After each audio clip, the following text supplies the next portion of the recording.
चीजें 10 लाख में मिल रही थी, वही चीजें 1 साल बाद जब हिमांशु साहब के पापा लेने जाएंगे, उन्हें ये 10,50,000 रुपए खर्च करने पड़ेंगे, 10 लाख में नहीं मिले। तो इसके मतलब क्या हुआ, 70,000 में से 50,000 महंगाई खा गई। हम ध्यान नहीं देते, बड़े खुश होते हैं जो मिलती है, जो मिल रहा है उसमें खुश नहीं है। तो सबसे पहला महंगाई जो ज्यादातर इन्वेस्टमेंट के रिटर्न को खा जाती है। फिर दूसरी बात tax.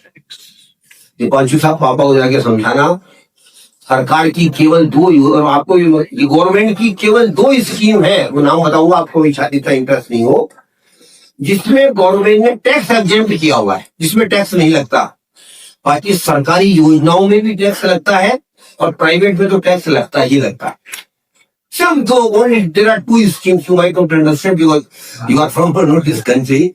There are only 2 schemes in India which are tax exempt and both are from government of India, Bharat सरकार की है। वो नोट कर लीजिए, आप भी तभी ध्यान रहेगा आपको। पहला है public provident fund account PPF, ये सरकार की योजना है, इसमें टैक्स नहीं लगता, सरकार ने इसको एग्जेम्प्ट किया हुआ है।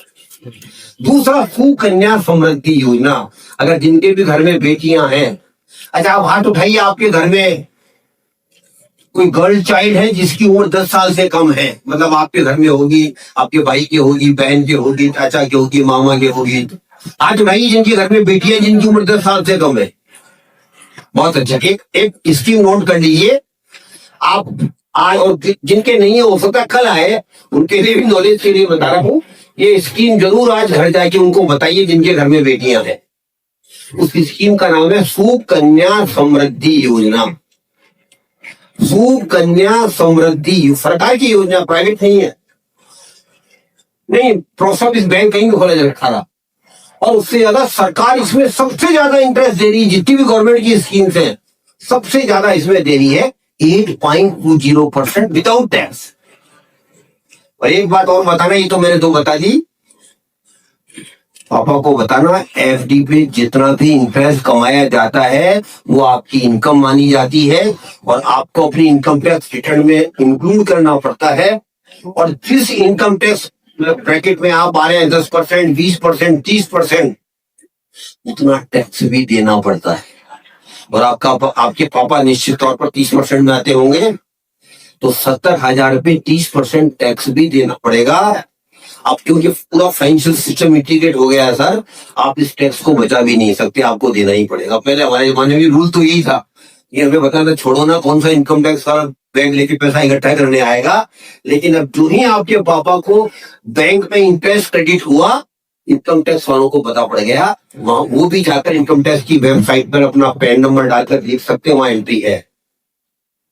तो 30% कितना हो गया,